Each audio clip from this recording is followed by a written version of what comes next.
Today we have class 3 in our study of the Holy Science, and today is a very, very interesting topic, and it's on the subject, as I titled the topic today, I entitled it The Value of Tapasya, and I'd like to begin first with a prayer and then we'll go into a discussion. Divine Mother, great masters of self-realization, may we ever be in tune with Thee. May our hearts be open to receive Thy wisdom. And may we always try our very best to share Thy blessings with all. Om Shanti, Shanti, Amen. I see, my video wasn't on. Okay, I hope you heard my prayer. Oh. Okay, now we can start. I started with the prayer, but apparently my video was not on, and so I'm going to start over again, just from the beginning. So, okay, let's begin again. Welcome, everybody, to today's class on the value of Tapasya. This is the third class in our discussion of the Holy Science. And I'm going to, in case the first one was missed, I may have been muted, I'm going to start again with the prayer.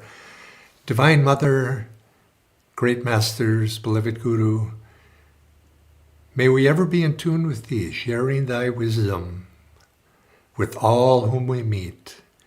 Let us be beacons of joy, beacons of inspiration. Om Shanti, Shanti, Shanti. Again, thank you, and I'm sorry for that little initial glitch. But today, the title of our discussion is going to be the value of Tapasya. And if you remember last week, we left off our discussion on the goal that we're trying to achieve. We're basically trying to achieve divine bliss, yes, but sometimes that translates into avoiding suffering and the pursuit of happiness as a basic theme that was presented by Paramhansa Yogananda in his World Mission. He began it with a lecture on that very topic in Boston in 1920 when he went to America.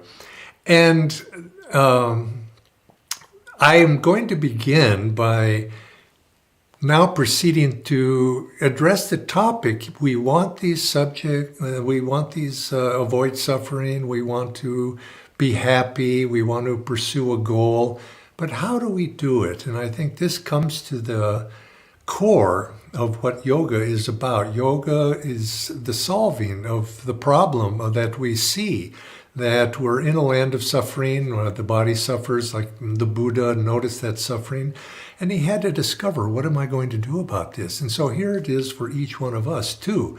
We can observe our dilemma, but now at some point we must come to the point where we will act and do something.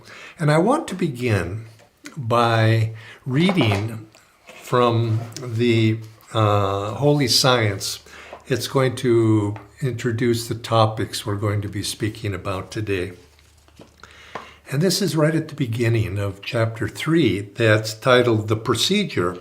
In other words, the procedure that we must follow to attain that bliss, that Satchitananda. And he reads the scripture, the sutra is read, and then he you could say in his commentary, he summarized it. He says, patience, faith, and holy work explained. Tapas is religious mortification or patience, both in enjoyments and in sufferings. Swadhyaya is shravana, study, with manana, deep attention, and thereby nididhyasana, forming of an idea of true faith about self. That is, what am I? Whence I came? Where I shall go? What have I come for? And other such matters concerning self. Brahmanidana is the baptism or merging of self in the stream of the holy sound, which is the holy work performed to attain salvation, and the only way by which man can return to his divinity, the eternal Father, whence he has fallen. Now that's a mouthful, you might say, and of course somewhat intimidating if we just leave it at that, because then he goes quite quickly onto a summary of perhaps some of the other aspects of what we are necessary for us to be able to attain this. But I want to begin by focusing on these three qualities that he mentions here: tapas, or tapasya, self-study, swadhyaya, and nidya. Nidya. Let me read that again. Brahma Nidhyana, the merging of self into the holy stream of Om. Now, I want to begin with a story. And some years ago, I was invited to give a discourse as part of a panel. And I was the first initial speaker in this panel, a discussion. And I don't remember exactly even what the topic of the theme of the topic was. But at the very conclusion of it, I mentioned the word sacrifice.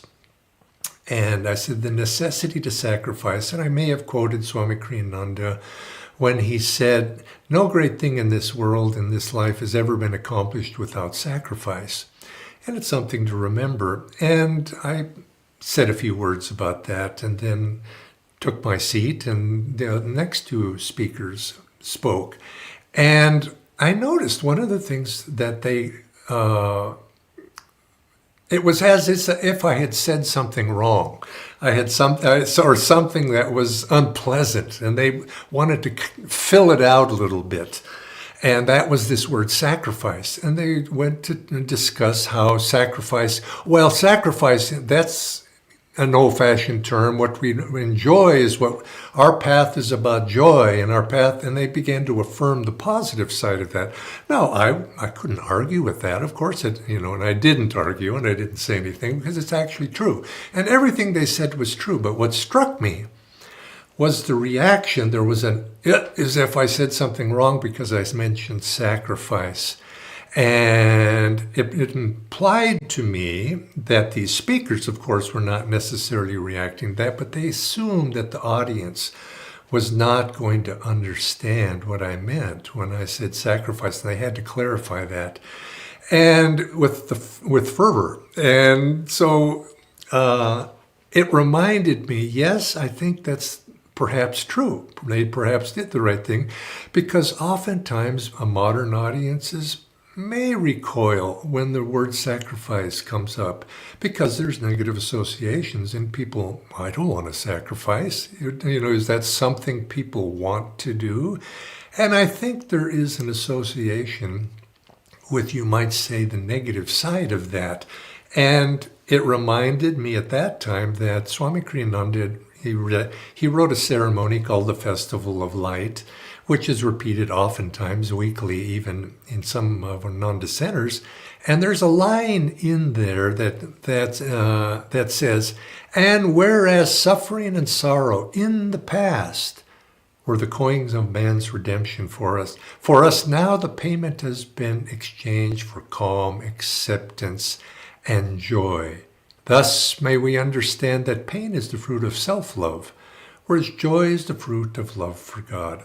And I think that first line of suffering and sorrow in the past, and my fellow speakers were emphasizing that in the past, that you might say was a mode that people felt the necessity of doing, suffering and sorrow. If I do these things, I'm going to be able to find God. And the more I suffer, the more I have sorrow, the more I'll be able to show my worthiness to be ready to receive God's blessings.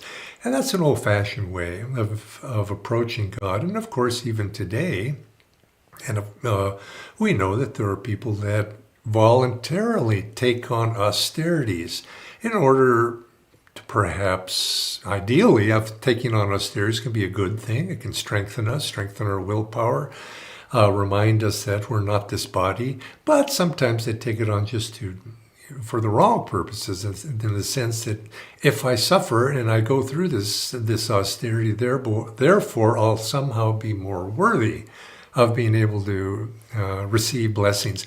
But you see, that's a bit of an old-fashioned way to look at suffering. And if we tend to discount that as somehow modern society, that's old-fashioned, therefore we don't need to sacrifice. But the fact of the matter is, Swami Kriyananda is quite right. Nothing great is achieved without sacrifice, even spiritual realization. And perhaps I should say especially spiritual realization. But sacrifice and suffering are not necessarily the same thing. And that's where that's where a little misunderstanding, or big misunderstanding, enters into the discussion, that there is a necessity to sacrifice. And when we say that, somebody says, they think of all the things that are going to be taken away, the pain that may come. And unfortunately, in modern society, there is a thought that pain is bad. And we should do everything in our power to avoid pain. And of course, you take it a step down, maybe not pain, because it's very immediate, and discomfort, or troubles, or hardship. And I know there are cultures that minimize. It's a bad thing, a negative thing perceived as, to talk about anything that's sad. I'm not going to talk about anything that's sad or that's difficult or trials. And don't you think that in some ways it creates somewhat of a fantasy land of, it's all pleasant, and it's, and if clouds go, Now, there's an affirmation that to want to seek joy, life should be pleasant, and we want it to be pleasant, but we don't achieve that pleasantness, we don't achieve happiness, we don't achieve joy by suppressing and pushing under the rug difficulties and challenges and even pain. What we do is we solve the problems of this world. We transcend that pain and that difficulties. We go beyond them, because pain and sorrow, pleasure and, false happiness are just counterpoints to that. And to be able to, it's likes and dislikes of the world. And modern society says we have to have as many likes as possible. And if we can satisfy those likes, modern conveniences, the easy way in this, the easy way in that, and unfortunately we perhaps teach our children to take the easy way out of everything. And what's lost in that? What's lost is a certain strength of character, and we give a false notion of what life is really about. And so it's very interesting here. Swami Sri Yukteswar starts his Holy Science chapter on the procedure to be able to attain those inner goals that we're after with the word sacrifice. And tapas, or tapasya, the practice of that, and to be able to endure. And he goes on and describes what that is. Pain, yes, but it's the heat and cold, being able to endure the ups and downs, the likes and dislikes, the vagaries, the duality of life, to be able to endure those, but not grimly. you see. Grimness is not the answer. It's joyfully.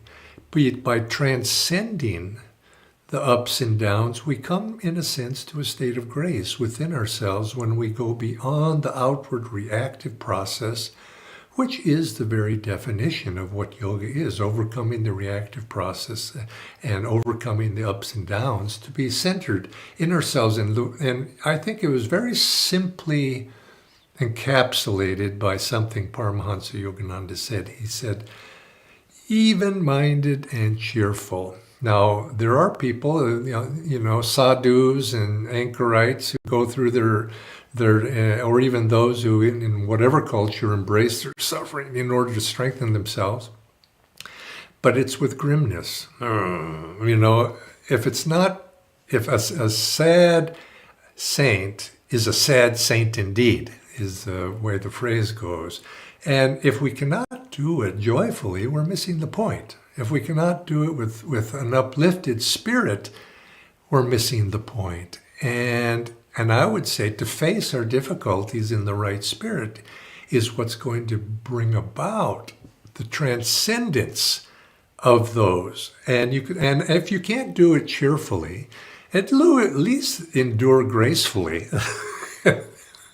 Because, which is the opposite of complaining. You see, that attitude is, you can, in a sense, you've lost the battle right away. To be able to endure gracefully. Practically, yes. I'm speaking ideally here. I realize that. But be practical in your idealism. But that does not mean losing your ideals. It means taking one step at a time, and so at a time where you can perfect those ideals and put your ideals of even-minded and cheerfulness into practice. And this is essential for us as a beginning foundation. And this is Sri Yukteswar starts, to be able to be even-minded and cheerful, or neutral in the likes and neutralize those likes and dislikes, and even in order to begin the serious quest of finding God, finding that inner joy, ultimately achieving that state of Satchitananda. So he begins that. He says, and so consequently, you could say it's defined, one way to define tapasya is firmness in staying centered within ourselves, and doing that which resists all of the influences around us that pull us out of ourselves, but doing it in the right spirit. And you could even say, if you use the word sacrifice, what are we sacrificing? We're sacrificing the lower for the higher. Oh, we give up that lower thing, that lower something, whatever it is, and then we find that very naturally the higher comes in. And when I say giving up, I think maybe a better word might be offering, because to give it up means I'm doing it. But if we say offering, I am including that to which I'm offering into the equation, you see. So if I offer up my little self into that higher self, and we formalize that or ritualize that by offering our little self at the feet of the divine, bringing that divine energy in. And if we approach life in that spirit, then we find that we have prepared ourselves to be able to proceed in the spiritual path. And I think this is what all of us need to realize and come to understand. And I am reminded of Arjuna in the first chapter of the Bhagavad Gita, where he's verbalizing to Krishna all the reasons why he doesn't want to fight this battle. And of course, it's the inner battle he's speaking about. And he says, well, if I give up all of these pleasures, if I give up all these likes and dislikes, I will have nothing.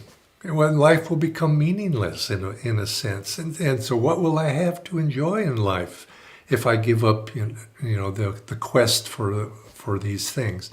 And he doesn't say it in those words, but that's in essence what he's meaning.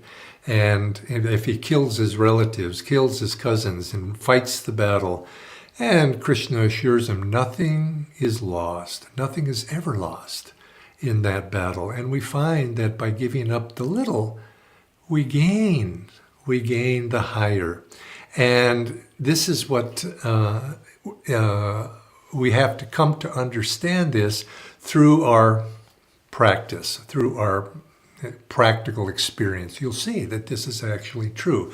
Now, I want to say that it's not wrong to pursue life without difficulties. It's a fantasy, but it's not necessarily, to have that hope, I can overcome. In other words, to go about life hoping that things will all work out for the best in all times, in all circumstances. We know it's not going to be that way. It's not a bad thing to live a pleasant life. It's not a bad thing to live a pain-free life. These things, or without sorrow. And it's our goal to be able to do that. But the life we live in order to do that is one that is inwardly overcome those attitudes and those false beliefs that somehow that success of overcoming difficulties will be getting everything in our environment perfectly arranged. Everything is just perfect. But as soon as you get something, it's just right, a gust of wind comes and disturbs it, and the next thing you know, you have to start over again. There's a fairy tale of the princess who couldn't get to sleep because she was uncomfortable in her bed, and she kept putting more and more quilt and covers and soft blankets, and she could never get it perfectly comfortable because underneath there was a pea. Somebody had put a little pea pod under there, and she could never overcome that feeling until she got rid of that pea out of the disturbance, or you could say a little rock or pebble that was disturbing her. Well, that's the case with us. We're never going to be so comfortable that we can really enjoy truly until we remove that little rock that's in our bed, which is basically the ego. And so as long as that expectation for the world to conform to us is there, it's an endless pursuit. But if we understand that, then we are motivated. And this is why I think Swami Sri Yukteswar couples Tapasya right at the beginning. He couples it with swadhyaya. Self-study is because we have to understand, why are we doing this? What's happening? Where am I going? Where have I been? Why do I suffer? How do I... These things that introspect within ourselves, that root in the process, of course, not just to observe it, because it implies the rooting out of all false notions. And so consequently, we have to have that as well, because why do tapasya in the first place? If we don't understand why we're, you could say, trying to be even-minded and cheerful, because we're looking inside. Am I really even-minded and cheerful? Let's be honest with ourselves. No. Is there ego involved in that? Why did I say that? Why did I do that? And to have that self-reflection, not to chastise ourselves, but simply to be honest, to see that, okay, I'm still in the world of duality, of the world of likes and dislikes. And this, you might say, keeps guardrails in our search, in our desire to meet our goals. And finally, the third thing that is mentioned here at the very beginning of this chapter is Brahmanidana. This is the you could say this is the essence of sadhana, what we're trying to do. It's the merging of the self into the holy stream of Om. This is, you could say this is at the beginning of this chapter, and it implies right from the very beginning what we're trying to do. We're trying to merge ourselves into the holy stream of Om. And of course, it might even say, if we want to read it this way, that this is a basic foundation that for the spiritual path. And that until we actually do that, or until we realize and make a deep attempt to do that, we're a little bit wandering still. And we have to get to that point where we begin to merge ourselves into the Om, because it's been said that that's when the spiritual path, on the deep inner level, you could say the energy within the deep inner level, the inner spine, begins to happen. It's because our awareness, we have to draw ourselves into that inner world, that inner kingdom that the Bible speaks about, that we then are aware of that, and then we can begin to lift that energy consciously. God's grace begins to work within us, and that comes when we begin to immerse ourselves in the sound of Om. This is the Holy Spirit that is spoken of when Jesus Christ appears to his disciples after his crucifixion, his sacrifice, that he comes to the disciples and he blesses all of them, it says in the Bible, with the Holy Spirit. And that's when you could say they understood. And from there, those disciples then went out and shared what was offered to them by Christ, Jesus Christ. And this is where this is our challenge, is to be able to attain that state and to be able to then go inward and begin that inner journey in a very conscious way. So that's a very high standard, and that too takes a certain amount of effort, lots of effort. And he gives us then the tools that are, you might say, the things that we need to do to be able to attain that. And he's going to, I'm not going to go into this week, I'm going to go into these next week, but he gives us 4 particular tools upon which we can focus.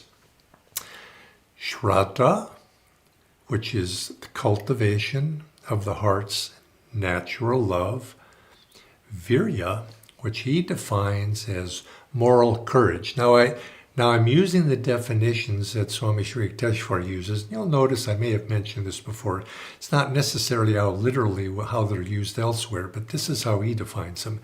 The third one is Smriti, which of course memory, but he defined it as true conception of our situation in life, and we remember who and what we really are. And finally, the last one he offers is samadhi.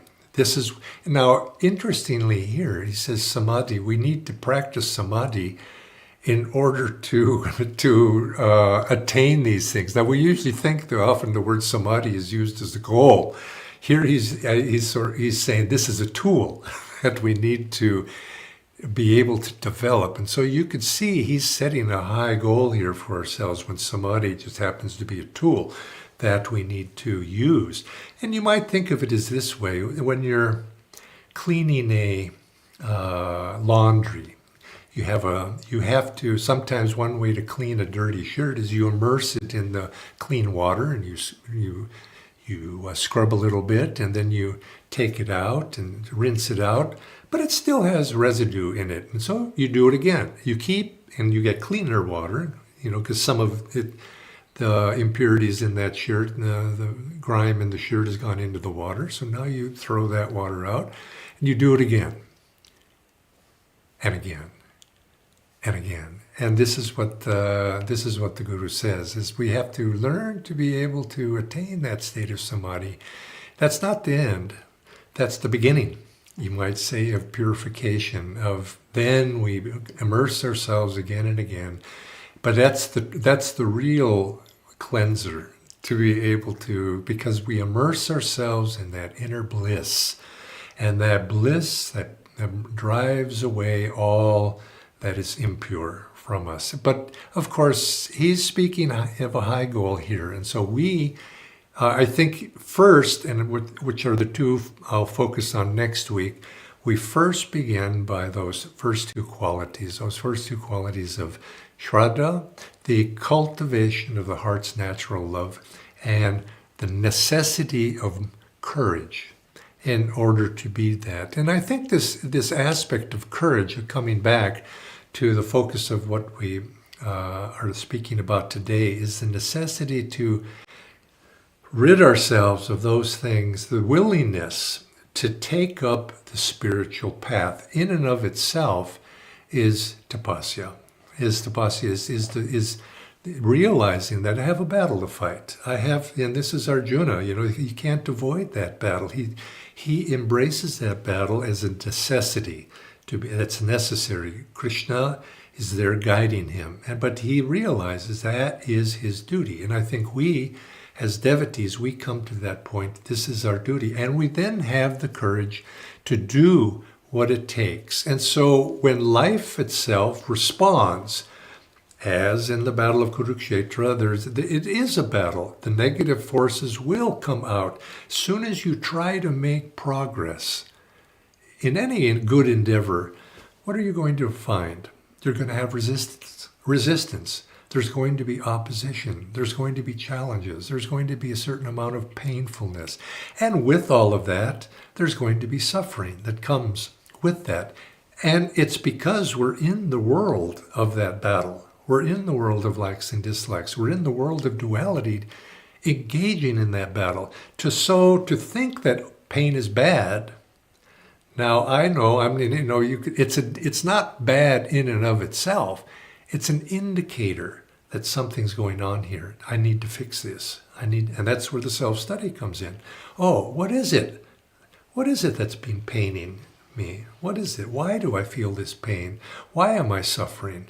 Why are these things happening? But to just simply put them under the rug and think, it's not, we shouldn't talk about those. I shouldn't talk to myself. You probably shouldn't talk to other people about these things so much, because that ends up being complaints. But to ourselves, we say, why? What's going on here? I need to understand this. And not to get so self-involved in it that becomes the focus of your life, but to be honest and clear, and then to act, and to have the courage, which we'll speak more about next week, to have the courage to actually take that forward action. So this in society, I think, in education, to tone down a little bit, bring down that sense that we have to avoid everything that seems in our own life to be unpleasant, perhaps. Overuse it, take it as a challenge, and say, okay, I'm going to now do something about it. And I'm going to do it cheerfully and gracefully and as my spiritual duty. Whatever my duty is in life, I'm going to embrace it and then overcome it.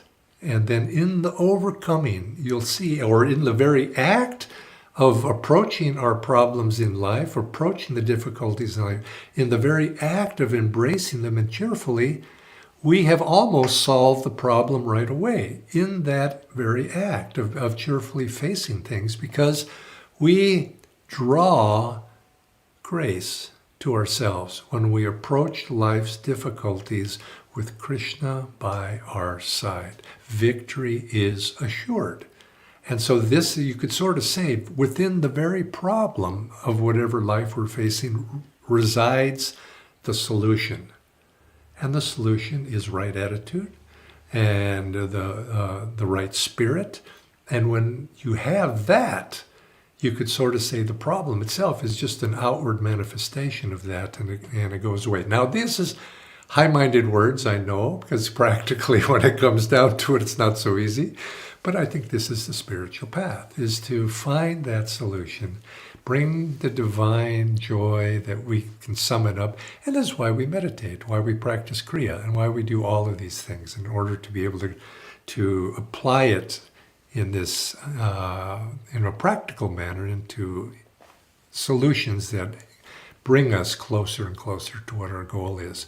And so I'm going to leave that at that point and come back. As I say, next week we'll speak about Shraddha and Virya. But I want to go answer a couple of questions that were from last week. There were a couple of questions I'm not going to answer because they were, as I said, give me questions that are on topic, and because there are a couple that are off topic.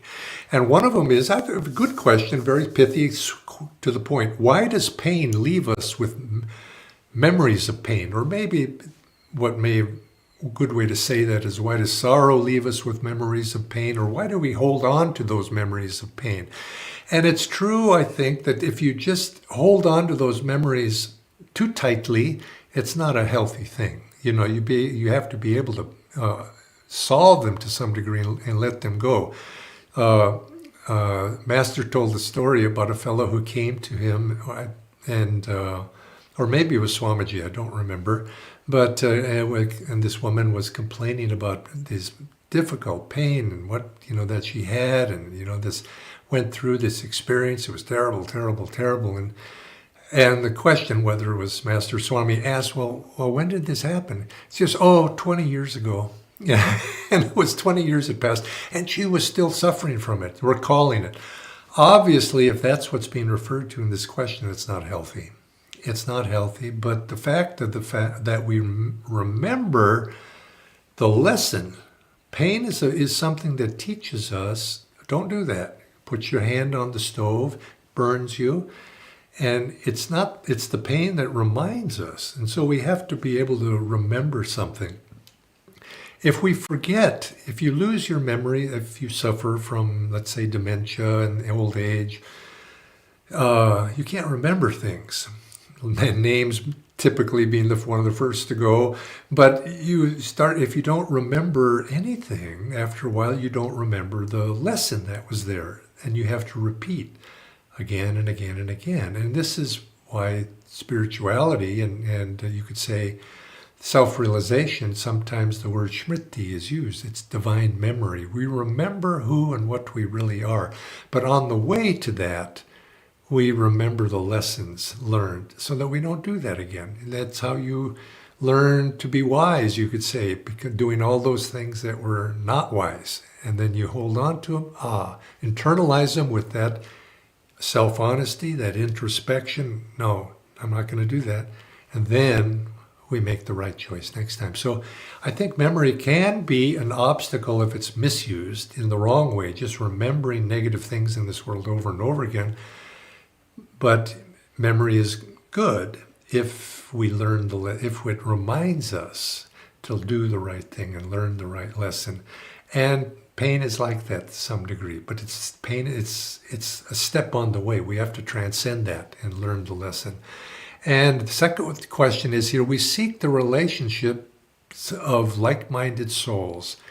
In the age of energy, Dwapara Yuga, how can we use those relationships to help channel the energy to create tools to benefit society, NGOs, mental health skills, empower others, and to aspire to reach others to reach their true potential?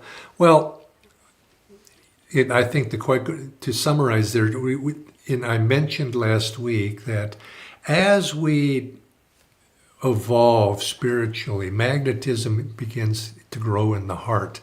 And there's others too are doing the similarly, and we're naturally attracted through that magnetism, which is a form of love.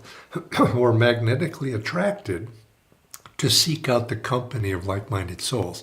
And this question is, how can we use that to do good things, to do good things? And I think one, keep increasing our magnetism and to be on the lookout for like-minded souls. So we'll begin to track that, but we can improve that if we realize this is what's happening, and to be out on the lookout for like-minded souls and to try to associate with them because many people are just simply neutral, and certainly those that are not like-minded, we have to deal with them. I'm not saying shun them, but particularly you could be neutral there. But when you magnetically feel that there's a positive feeling of other people, I recognize this person from somewhere, or it's these sort of a feeling that way that comes to us, that's a sign that there's probably some association from the past life, and there's some karmic connection. And it's good to try to purify those karmic connections. Now, there's karmic connections for negative reasons that are going to demand that we try to purify those as well. But we look for the positives and the positive others. And because you gain power that way, a group of people working together to manifest high ideals in society, in their own lives. And not that in the end, yes, a person might argue it's all duality, but yet we have to do something in life.